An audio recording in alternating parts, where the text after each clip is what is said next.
Welcome to Health Talks by IdeaClinics. Today we are going to learn some interesting facts about our health and about diabetes from none other than the founder and senior endocrinologist at IdeaClinics, Dr. Shyam Kalavalapalli. Good afternoon, sir. Good afternoon, Karthik. Right. So we have received some interesting questions from our audience, and today I'm going to be asking some of these questions from their perspective, and I would like to receive your answers and your insights on how our patients or our audience can manage their health better. Okay. Yeah, definitely. Right. 100%. So the first question, sir, is what is diabetes? What is it as a condition? What is diabetes? See, diabetes is a household name nowadays. By diabetes, we all know it's high sugars. Unfortunately, in India, most people with uh, every other family has a person with diabetes. So technically, when glucose levels rise, for example, beyond 200 random glucose, we are calling that as diabetes. There are few other ways of looking at diabetes. We call HbA1c more than 6.5, fasting glucose more than 126. By and large, diabetes is common. The problem with diabetes is it can damage our organs and reduce our life expectancy. So why does our blood glucose levels rise, sir? Why? What causes it? See, unfortunately, there are a lot of factors why glucose levels go up. We all say lifestyle, stress, genetics, family, some members in the family have. So the body processing, food processing metabolism, particularly the carbohydrate metabolism, when that gets compromised due to whatever reason, the blood glucose levels rise. Somewhere, sir, that almost there is 100 million people in India that might be having diabetes. Okay, so why is that the case? Why is diabetes on a rise in our country? Is it to do anything with our food? Is it to do anything with our culture? What exactly is the reason? What's happening here? Very interesting question. You are right. 10% of our population have diabetes. So almost 10 crores of them are, as of today, they have diabetes. And there are another 10 crore uh, outside in the community who don't know that they have diabetes. So there is a big chunk of people who are yet to diagnose to have diabetes. And there is also a big chunk of people who have pre-diabetes. So if you come and ask me why India has become one of the major countries with high prevalence of diabetes, there are multiple factors. For example, we had generational uh, uh, ancestors of absolute poverty. So our ancestors went through poverty. So our genetics changed. So we developed something called the hunger genes. In olden days, our genes were very efficient to manage our calories. So in the present era, when there is plenty of food available, these thirsty genes, the processing of glucose got compromised, and a big chunk of us are becoming diabetic, particularly at a young age. So are we saying that we are genetically predisposed at this stage as a country to diabetes to a good extent? Definitely, the compared to rest of the world, especially the Caucasians, the Americans and Europeans, our genes are far better, far more delicate. So we have delicate genes. As a consequence, with little change in our day-to-day lifestyle, we are prone to become diabetic. So the interesting question that I have is how can we then control these hunger genes? I mean, a lot of people that I met and talked to expressed a great deal of difficulty in being able to control the most difficult device in their body, which is their tongue. So how do we control this tongue, these cravings? How do we control the hunger genes? And how do we, possibly avoid the possibility of either getting diabetic, or if I am getting diabetic, how do we control the sugar levels so that we can still live a healthy life? Interesting question. I don't have an answer. Uh, it's uh, uh, it's very lot of factors come to play. For example, stress levels, our day-to-day lifestyles, There is lot of compulsion from food industry, the Swiggy, Zomatos, the all these food chains, whether it's Pizza Huts, McDonald's, Insta, Cokes, a lot of pressure on a average Indian to consume these products. So you are right, it is difficult for us to handle, and especially when we are stressed, we get into something called comfort eating, and that comfort eating, uh, especially night shifts, IT professionals, lot of stress in day-to-day life. This is causing a big battle, because when you are stressed, obviously having consuming some processed food will calm down your mind. So as a consequence, it's a battle for most of us to uh, you know uh, handle our cravings for food. An interesting point there, sir. So you've talked about stress. Do you think that the young generation of Indians who are taking up professions in major cities and probably burning the midnight oil for doing their work and managing their family and everything of that sort, so do you think that these stressed lifestyles actually increase the chances of a person's diabetes? Stress definitely does play a role, very much in that's part of lifestyle. So anybody who goes through stress, in fact, in our idea clinics, most of our young diabetics come from IT professionals, those who are on night shifts, those who put on weight. These are the subset of patients. Because of their stress levels, they become diabetic. Okay, and you also mentioned one thing, sir, that almost every family has somebody who's diabetic. So, if does my chance increase if somebody in my family is diabetic? So, what does that equation or that relationship look like? Yeah, things run in families. If somebody in your family had diabetes, your chances of becoming diabetic are far greater than otherwise. So, uh, uh, particularly uh, family history of diabetes, with added to that with stress levels, you are more prone to become diabetic at a much younger age compared to your parents. Right. So, if let us say I am an individual working, a young individual or a middle aged adult working in a metro city with family history of diabetes, how much chance there is that I may get diabetes, and what are the precautions I could take to avoid it, or what are the steps I should take to reduce my diabetes if I already got diabetes? Again, this is a common thing. Every young individual who has a family member with diabetes should have periodic checkups for glucose levels. Uh, once in every 6 months or so, they can have a glucose check or a HbA1c check, and they should obviously try hard not to become a diabetic by investing on their lifestyle. So, by lifestyle, dealing with their you know uh, dietary habits, dealing with their exercise regime, sleeping, stress levels, not putting weight. These are the multiple ways we should try and uh, avoid becoming diabetic. So, if I'm already a diabetic, what are the various things that I can do? Since you said that diabetes could also damage organs, what are the various things that I could do as a diabetes patient that I can have a long lease at life and long lease at staying out of hospitals? See, if you are diagnosed to be a diabetic, um, the first thing we should try and see is try and get into remission. Okay, there are three choices we all have. One is lifestyle changes, one is lifelong medicines, third one is hospital bed.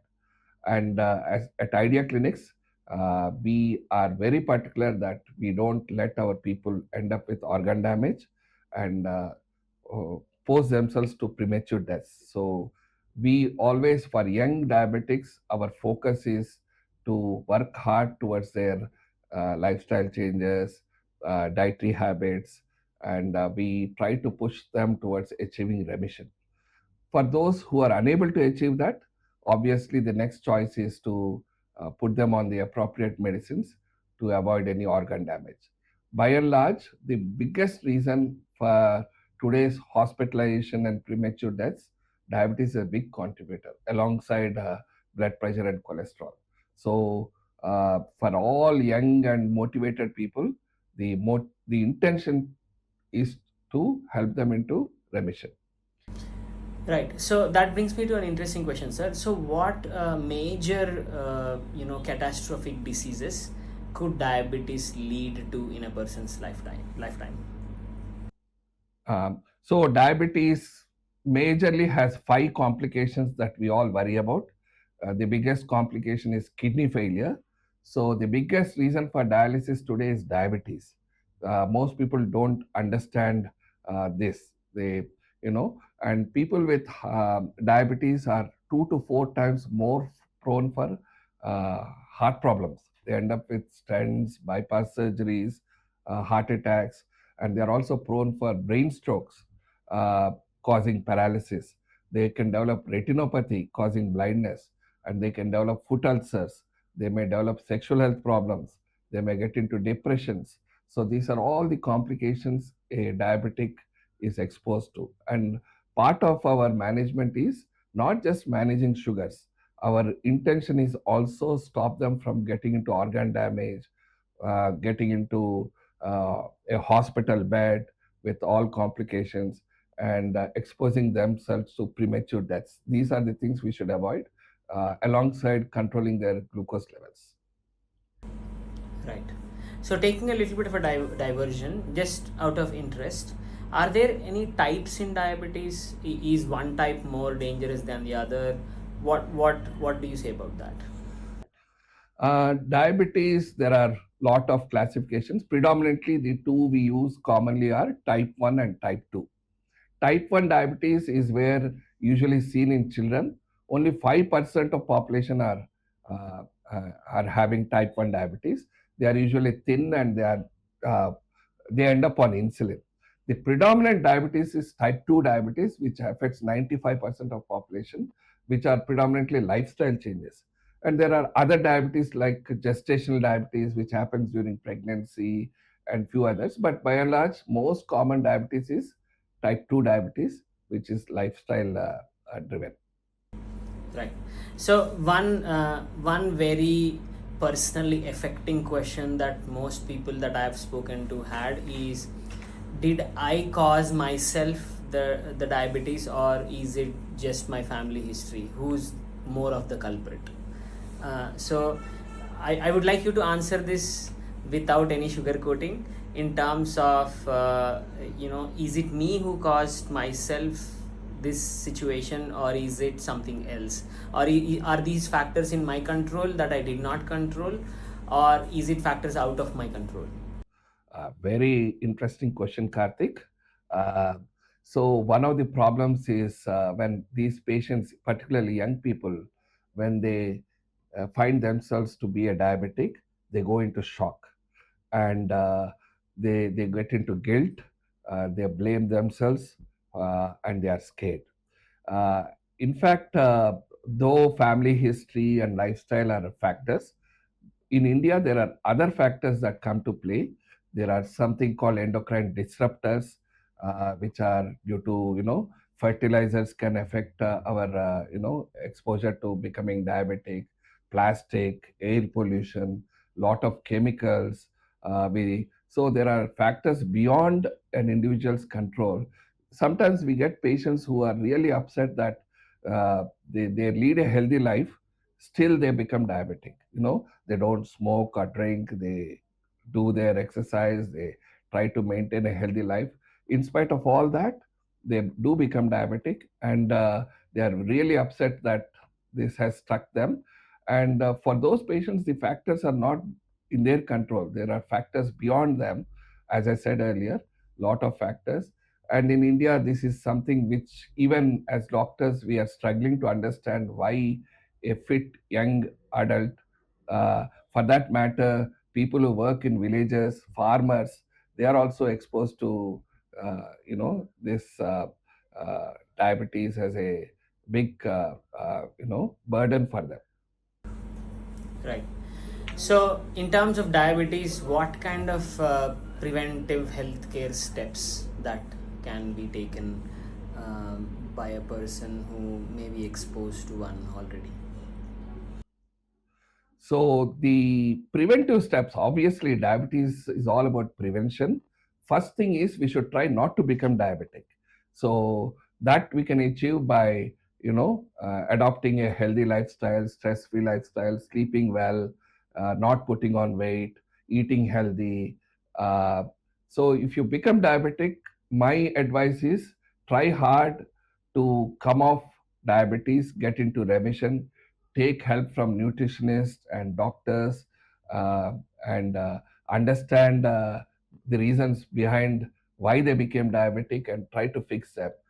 Unfortunately, in India, the problem is most people they end up on medications and they continue to increase their medications year after year, finally seeing themselves on insulin, pricking 2 3 times a day, and some of these even end up with complications. So my advice is try hard not to become a diabetic. Um if you become one, try and see if you can get yourself into remission. Uh, and take help from the professionals. There are a lot of professionals available who can support you. That's an interesting point, sir, about the medicines actually. As years progress, I've seen in my mother's case as well. As years progressed, her medication only kept increasing. Why does the medicine dose increase as years progress? Is it because the medicine is not being effective anymore, so we have to increase the dose, or is it because the glucose situation in the body is deteriorating further as I keep using medicines?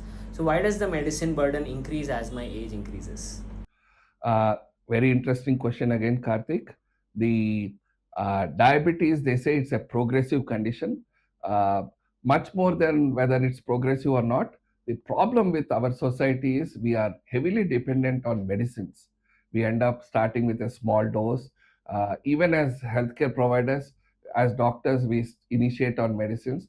What happens is periodically the dose increases, number of medicines keep going up. Finally, they end up on insulin.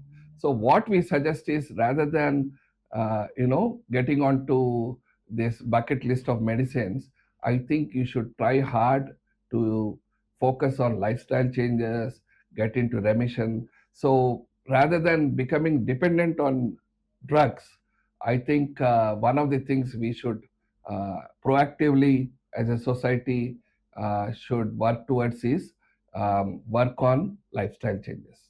That's a very interesting point, sir. So what you're basically saying is, if I don't take care of it fast, it will only get progressively worse, sir, and my medicine load could keep increasing as time passes. So that's a precarious situation. Everybody, that I want you to note that the earlier you pay the price for getting rid of it or getting it in significant control, the better it is. The more you depend on medicines, the progressively worse it could become, as doctor has just indicated to us. Now, sir, the next question that I have is this thing about remission. How scientific is it? Does it work? Can I actually reverse my diabetes? Is it actually a believable goal? What would you say to our patients and our audience who's watching this, who may be struggling with the belief of whether remission is even possible for them?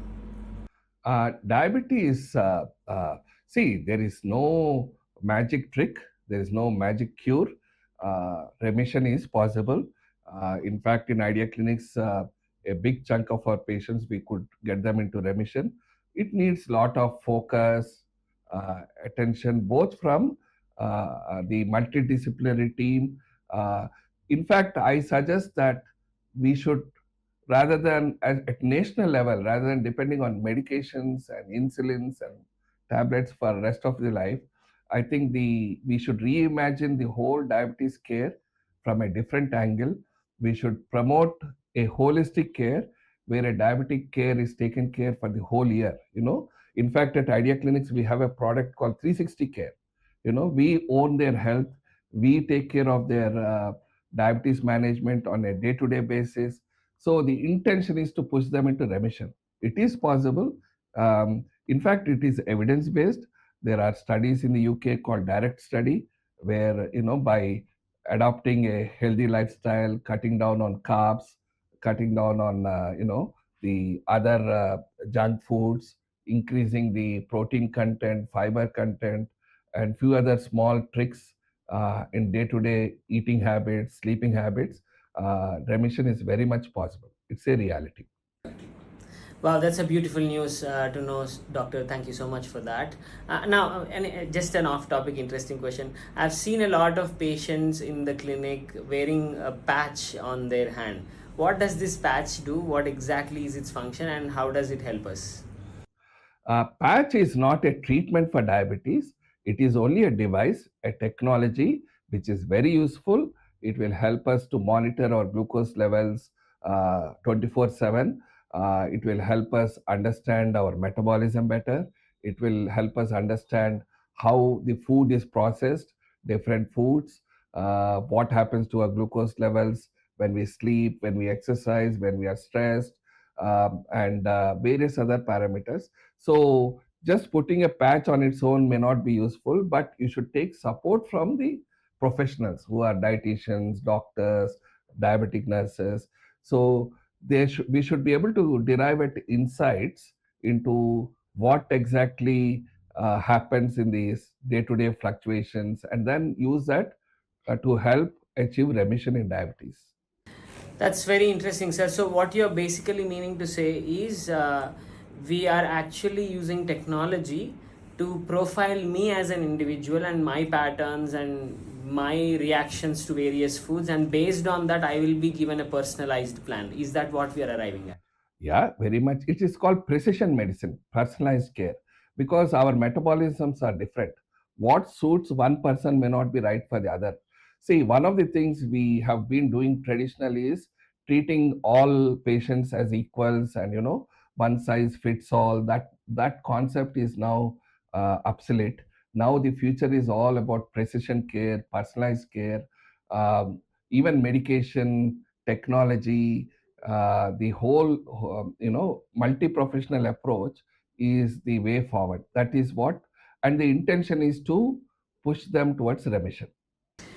Right. That is really great news that I will be profiled and very specific care will be delivered for me based on my patterns. That makes me want to believe that remission is possible, and I've seen it happening for a lot of patients at IdeaClinics as well. So that's really hopeful message for everybody. So on that high note, today we will end this podcast, and I will be coming to you with more and more of Health Talks by IdeaClinics, where our sole purpose is only one thing. The mission is to help Indians live longer and stronger. Thank you so much. Have a beautiful day. Thank you.